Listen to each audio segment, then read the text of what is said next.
Bienvenidos al canal educativo de la Escuela Militar de Medicina de México. Hoy nos vamos a embarcar en un viaje fascinante, un viaje a través de los siglos para descubrir cómo llegamos a mapear una de las estructuras más complejas del universo conocido, el cerebro humano. Vamos a explorar la increíble evolución de nuestro conocimiento sobre los nervios craneales, desde el antiguo dogma de 7 pares hasta el estándar moderno de 12 que todos estudiamos hoy. Para este recorrido vamos a seguir un orden cronológico. Empezaremos con la autoridad casi indiscutible de Galeno. Luego seremos testigos de la revolución visual que iniciaron Vesalio y la Escuela de Padua. Analizaremos el nuevo estándar que propuso Willis en Inglaterra y finalmente veremos cómo se estableció la clasificación que usamos hasta el día de hoy. Muy bien, pues comencemos nuestro viaje en la antigüedad clásica, una época donde la palabra de un solo hombre, un solo anatomista, fue ley absoluta durante más de un milenio.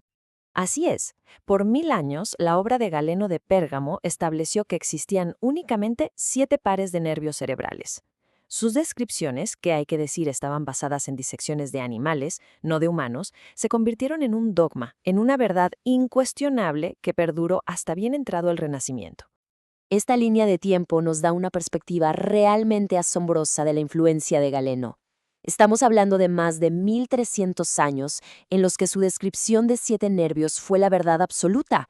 Es un dominio intelectual casi sin precedentes que apenas comenzaría a fracturarse con la llegada del Renacimiento.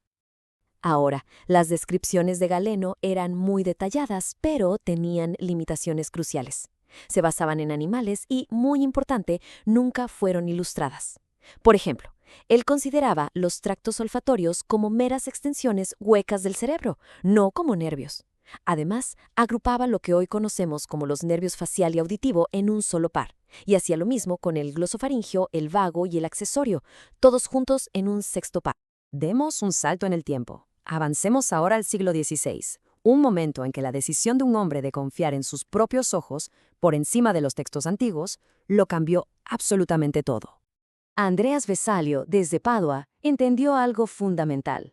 Para que la anatomía realmente avanzara, la observación directa tenía que ir de la mano con una poderosa representación visual. Su obra magna, De Humani Corporis Fabrica, no fue la primera en usar ilustraciones, claro, pero la calidad y el detalle de sus imágenes establecieron un estándar completamente nuevo, uno sin precedentes. Y aquí es justo donde la historia se pone fascinante. Esta ilustración revela una contradicción increíble. Mientras que el texto de Vesalio todavía se aferraba, por respeto o por cautela, a los 7 nervios de Galeno, sus propias manos dibujaban algo muy distinto. Observen con atención los nervios marcados como D y L. Hoy los conocemos como el abducens y el troclear. Este es un momento clave. El ojo del observador veía más de lo que la pluma del autor se atrevía a escribir. La observación directa estaba empezando a ganarle a la batalla al dogma. La partida de Vesalio de Padua no detuvo el impulso, para nada, todo lo contrario. Fue como si hubiera encendido una llama que ardió durante un siglo de intensa investigación anatómica en la universidad, convirtiéndola en el epicentro mundial de la disciplina. Esta tabla captura perfectamente el espíritu de la época, un progreso rápido, pero no siempre en línea recta.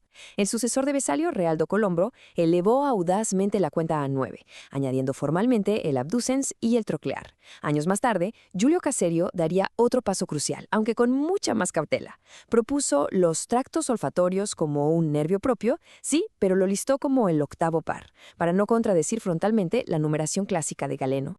Aquí vemos dos enfoques muy distintos. A la izquierda, el grabado en placa de cobre de Caserio, que es artísticamente superior, mucho más detallado.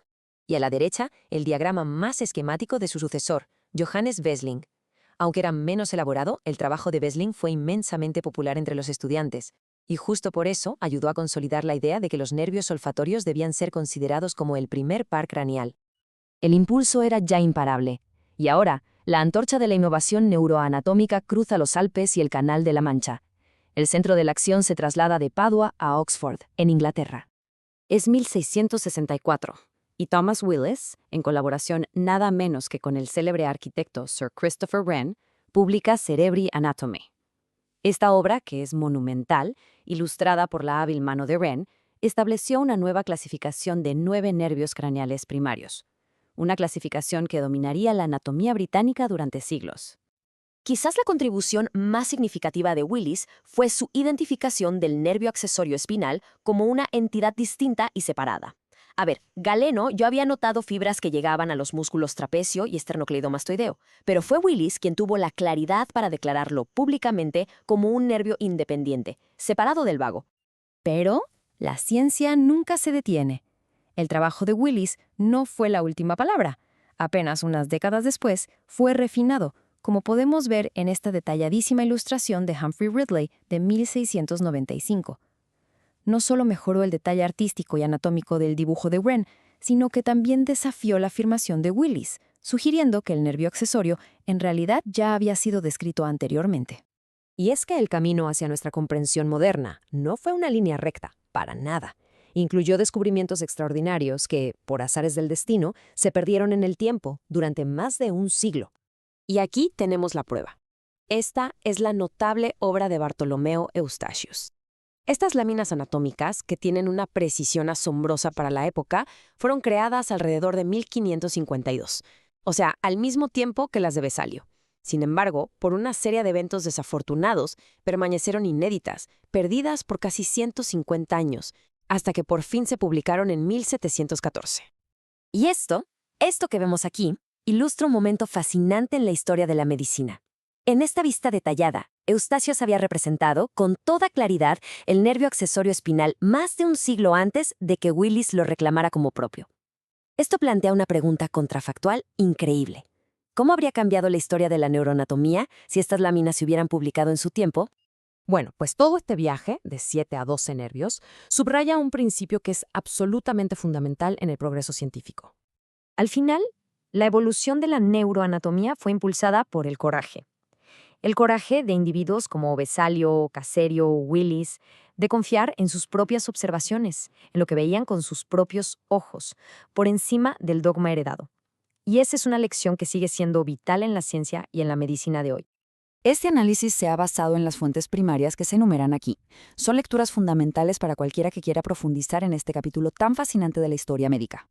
Y esta historia nos deja con una reflexión final. El grabado en madera de Vesalio fue una tecnología disruptiva, revolucionaria en su tiempo. Hoy, las imágenes por resonancia magnética funcional, la tractografía, las reconstrucciones en 3D, todas son las herederas directas de ese legado.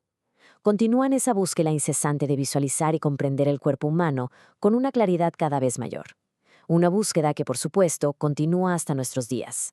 Este video fue producido por el general de brigada médico cirujano Humberto Carrasco Vargas. Muchas gracias por su atención.